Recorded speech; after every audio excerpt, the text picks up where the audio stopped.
नमस्कार दोस्तों, आज हम आपको ले चलेंगे सिरसा के तारा बाबा कुटिया में, जहां पर बागेश्वर सरकार के धीरेन्द्र शास्त्री ने सुनाई हनुमान कथा। इस आयोजन की झलक देखने के लिए आप भी तैयार हो जाइए। सिरसा के इस प्रसिद्ध तारा बाबा कुटिया में हर साल ऐसे धार्मिक आयोजनों की धूम मची रहती है। आज का दिन खास था क्योंकि बागेश्वर सरकार ने यहाँ हनुमान जी की कथा सुनाई। क्या आप जानना चाहते हैं कि इस कथा ने यहाँ के लोगों पर क्या असर डाला? चलिए जानते हैं। गोपाल कांडा और गोविंद कांडा, जो तारा बाबा कुटिया के मुख्य सेवक हैं, ने इस भव्य आयोजन का पूरा मैनेजमेंट संभाला। उनकी मेहनत और समर्पण ने इस धार्मिक आयोजन को और भी खास बना दिया। इस धार्मिक आयोजन के दौरान सिरसा की एक और बड़ी समस्या नशा पर भी चर्चा हुई। बागेश्वर सरकार ने हमें सिखाया कि अगर हम प्रभु का नाम लेकर नशे से दूर रह सकते हैं तो हमें अपने परिवार और माता पिता से भी सहयोग लेना चाहिए। अब बात करते हैं बागेश्वर धाम की। यह जगह कितनी अद्भुत है, इसका अनुभव खुद जाकर देखना होगा। यहाँ की शांति और दिव्यता सच में आपको एक नया अनुभव देती है। हनुमान जी की कहानियाँ हमेशा से हमें प्रेरित करती आई हैं। विशेष रूप से लंका यात्रा की कहानी। जब हनुमान जी ने सीता जी से मुलाकात की, उन्होंने अशोक वाटिका में जाकर सीता जी को राम की अंगूठी दी और आश्वस्त किया कि राम जल्दी आएंगे। यह कहानी हमें सिखाती है कि विश्वास और धैर्य से हर कठिनाई का सामना किया जा सकता है। तो दोस्तों, अगर आपने आज तक तारा बाबा या बागेश्वर धाम के बारे में नहीं सुना तो जरूर सुनिए। यह जगह और इसकी कहानियाँ आपकी आत्मा को छू लेंगी। अगर आपको हमारा वीडियो पसंद आया हो तो कृपया लाइक और सब्सक्राइब जरूर करें, और हाँ, इस वीडियो को अपने दोस्तों और परिवार के साथ शेयर करें ताकि वे भी इस अद्भुत अनुभव का हिस्सा बन सकें। धन्यवाद। नमस्कार दोस्तों, मैं सुखप्रीत सिंह टीम मारा हरियाणा.com में आपका स्वागत करता हूं। इस समय करीब हम सिरसा के जो है ताकेश्वर धाम में, जहाँ बागेश्वर सरकार जो है धीरेन्द्र किशन शास्त्री जी, जिन्होंने आज जो है हनुमंत कथा सुनाई, और जो पीछे का स्टेज है यहाँ पर उन्होंने आज कथा की थी, और भारी मात्रा में जो भीड़ थी वो यहाँ पर आई हुई थी। और सिरसा के जो गोपाल कांडा है और गोविंद कांडा है, जो तारा बाबा कुटिया के मुख्य सेवक हैं, उनके द्वारा जो है ये जो कथा है उसका पूरा का पूरा मैनेजमेंट को संभाला गया था। और आए दिन जो है उनके द्वारा ये कथाएँ करवाई जाती हैं। धीरेन्द्र किशन शास्त्री जी भी पहले यहाँ आ चुके हैं, और काफ़ी बड़े बड़े जो कथावाचक हैं, जया किशोरी जी, वो भी आ चुके हैं। और देख सकते हैं कि यहाँ पे जो है भजन कर रहे हैं, और हम उससे जानने की कोशिश करेंगे कि लोग वहाँ कहाँ से आ रहे हैं और कथा के अंदर जो है क्या सुनने देने को नहीं होता।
आप कहाँ से हैं? गंगानगर से।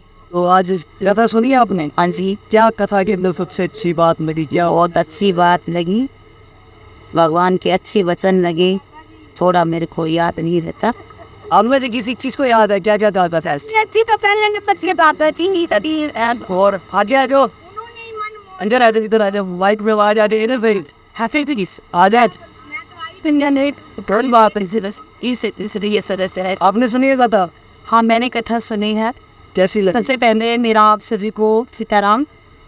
मैं अपना इंट्रोडक्शन देती हूँ। मैं करनाल से हूँ, पर नाम मेरा सुदेश है। मैं 1 साल से यूट्यूब से जुड़ी हूँ गुरु जी से, और मतलब उनकी मैं क्या तारीफ करूँ, शब्द नहीं है।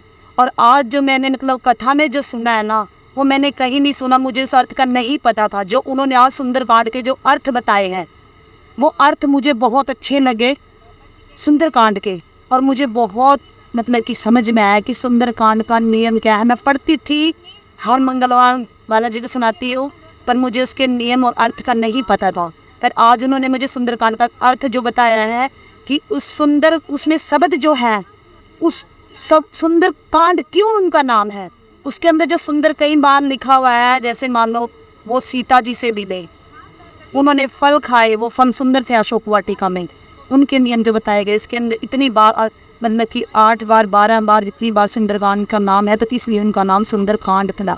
तो इसलिए बहुत अच्छा लगा मुझे, उनके प्रचार बहुत अच्छा लगा। तो यहाँ की जो व्यवस्था है, जैसे यहाँ के जो मुख्य सेवक है गोपाल कांडा, गोविंद कांडा, जो व्यवस्था कराई है, कैसी कोई दिक्कत आ रही है, क्या है? दिक्कत कोई दिक्कत नहीं है, अच्छी व्यवस्था है। मतलब खाने का भी निःशुल्क है, टॉयलेट बाथरूम भी अच्छी व्यवस्था करी हुई है पांडा जी ने। और देखो आपके सामने है पंखे वगैरह, सब मतलब अच्छी सुविधा है। मतलब संगत को कोई दिक्कत है ही नहीं, संगत अच्छे से है, कोई दिक्कत कोई परेशानी नहीं, कोई तरह खाना पीना नहाना धोना सारी व्यवस्था है।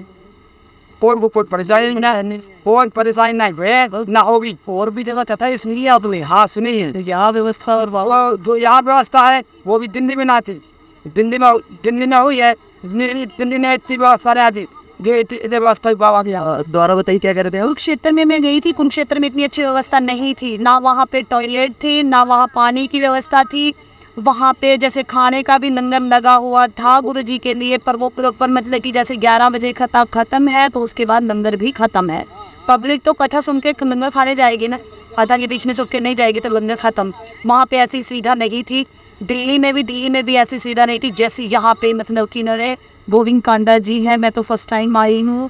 मतलब मुझे कई जगह कथा सुनी है मैंने गुरु जी की, जो यहाँ पे व्यवस्था है ऐसी कहीं भी नहीं देखने को मिली जैसी यहाँ पे है। मतलब 1 नंबर की व्यवस्था है, बहुत अच्छी।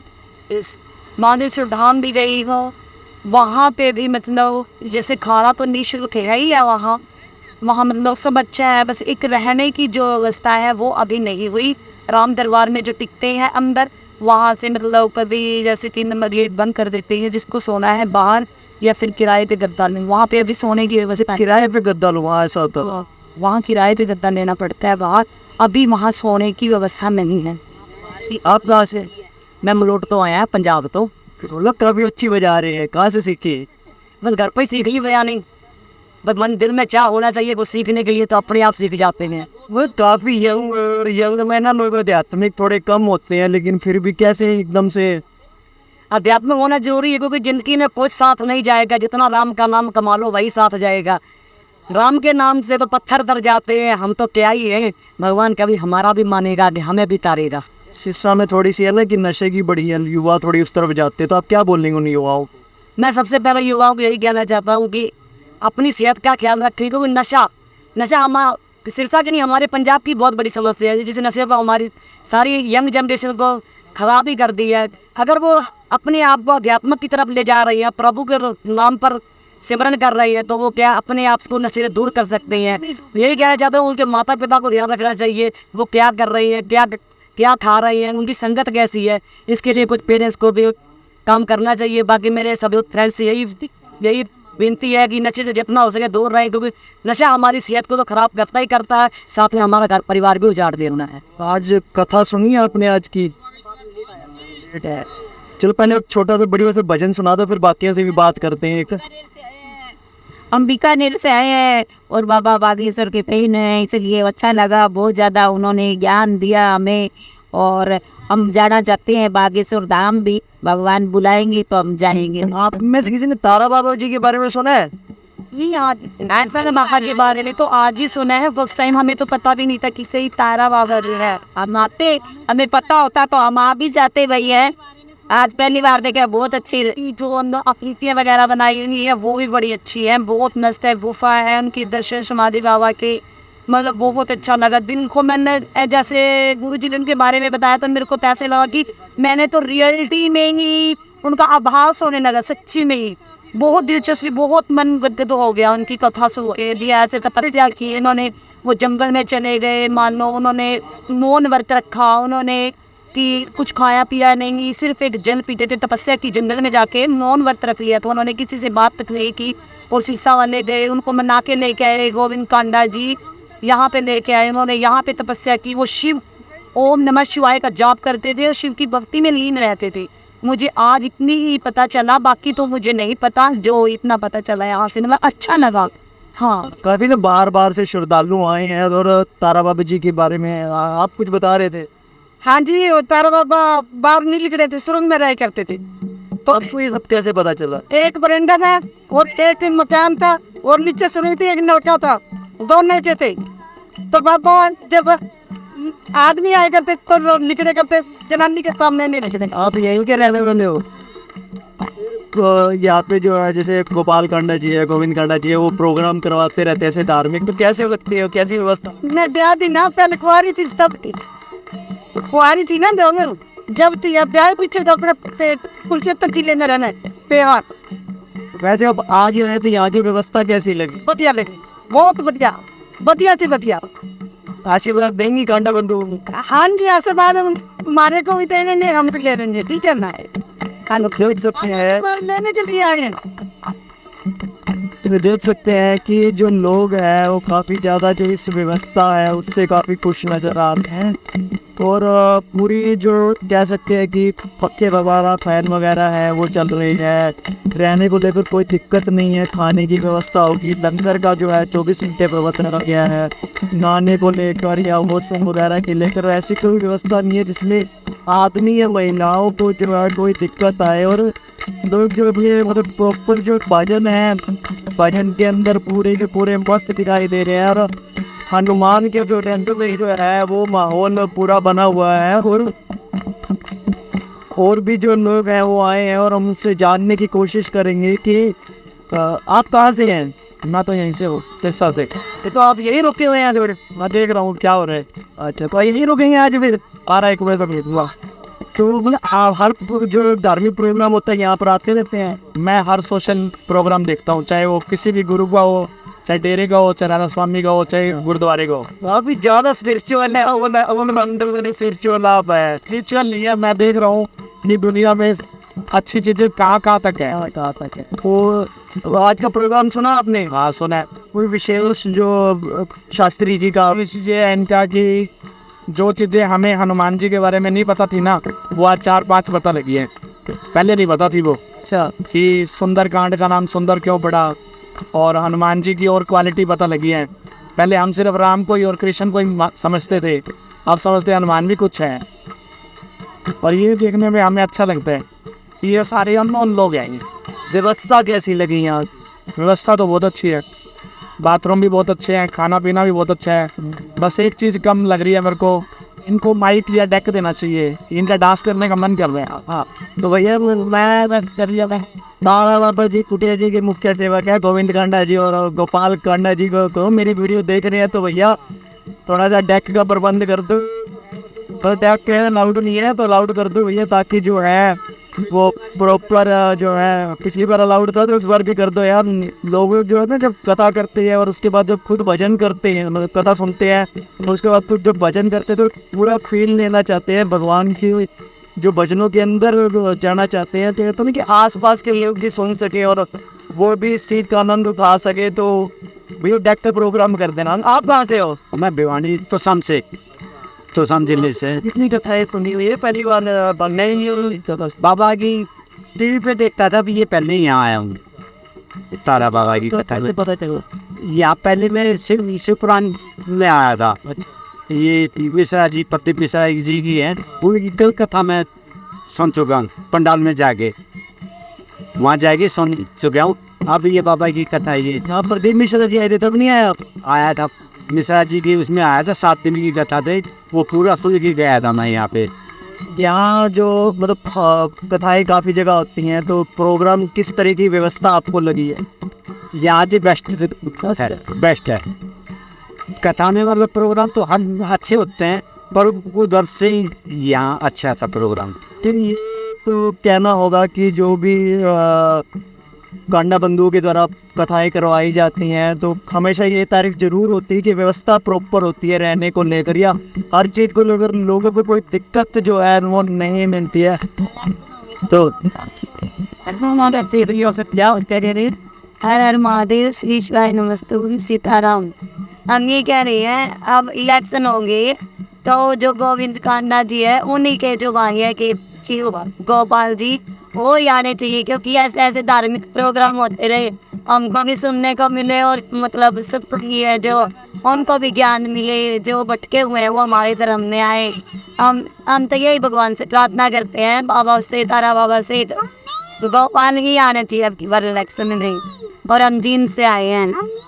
लोग जो है कि मैं प्रॉपर वे में कह रहे हैं कि उनका प्यार भी झलकता है कि ऐसे ऐसे प्रोग्राम मतलब अगर वो आगे जीते भी और इस तरीके के धार्मिक कार्यक्रम में कभी बंद ना कराएं, तो ये लोगों का है। आप कहाँ से हैं? तीसरा से ये लोग ये अग्रवाल से सुबह बेटा की जगह नहीं मिलेगी, के दर्शन नहीं होंगे।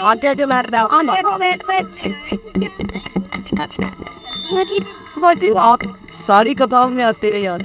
हाँ जी, प्रदीप मिश्रा का बहुत ही जब भी आए थे, अदरवाइज अभी भी आए हैं। बाबा था तो दीदी की बहुत थी रात ही होना चाहिए। अभी भी गोविंद कांडा जैसे भी गोपाल कांडा भाई साहब यही आना चाहिए। एक तोहफे तो देवता रूपी है, जो हम जो सोचते हैं वो कर देते हैं। आपके अंदर था कि बागेश्वर आए हमारा अंदर था, ये हम कौन सुने थे पहले, हमारी ये मनोकामना पूरी कर देते हैं। हमारे तो दूसरे ही देवता है, देवता के रूप में फिर किसकी मनोकामना है और बस तो हमारे बागेश्वर गोविंद कांडा ही जीते, हमारे ये सभी मनोकामना पूरे हैं।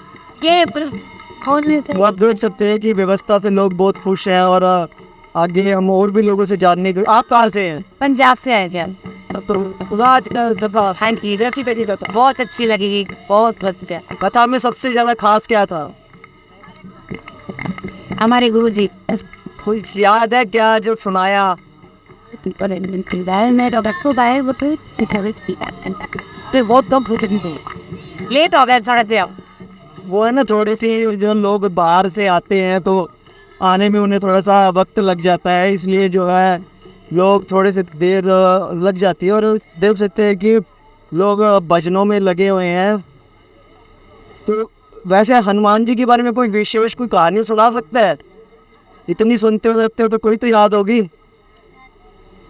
है?